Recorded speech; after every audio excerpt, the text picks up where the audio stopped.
It was about 3 months ago that the end of the world was here. Our lives were over forever. At the same time, we highly anticipated that property prices were going to come down 10 to 20%. And we haven't seen that, just like we haven't seen the end of the world. So why haven't we seen property prices drop? I want you to remember that I've only taken one economics class in my life, so I'm probably not the most credible source, but I'll give it my best shot. So here's economics in about 30 seconds. Something is only worth what somebody's willing to pay for it. And it comes down to two principles. Number one, which we hear all the time, is supply and demand. How much of this product is out there and how many people want this product? And number two is what has sold like this product and at what price? So if I go to sell this painting behind me and I want $20 for it, and it's always sold for $5, and people come and say, hey, I'll pay you $5, then it's worth $5. Unless there's somebody that's going to come and offer me 20. Now that the hard stuff's out of the way, let's talk about how does real estate pricing get determined? And let's use our economic principles.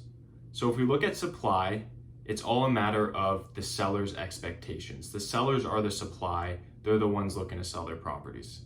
Then on the demand side, you have buyers, and it's a matter of what are buyers willing to pay for that product, for that piece of property. And then we use sales comps, properties that have sold recently in this area, and their metrics such as number of units, price per unit, square footage, price per square foot, and income, and several other factors as pricing guidelines. Let's look at what's happening today.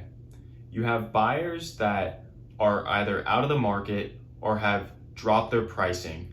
Real estate buyers tend to be more risk adverse. It's a more conservative industry, so they're taking a lot more precautions given what's happening in the market. So people are either out or they've dropped their pricing. Now we have sellers who are looking at comps over the past 6 months and are saying, this is what my building's worth and this is what I'm going to sell it for. So there's a huge gap between the supply, what sellers are asking, and the demand, what buyers are willing to purchase the properties for. Now, how does this gap get bridged? Either sellers are very motivated and they're gonna drop their pricing to meet the demand, or the economy's gonna get better, buyers are gonna have a stronger outlook, and they're gonna raise their pricing back to the supply. And we haven't seen that happen yet. If we're going to see a drop in pricing, it's going to come in the form of sellers who are motivated, dropping their pricing to meet this demand, resetting the marketplace through sales comps. So a building in an area that was selling for $1 million now sells for $900,000.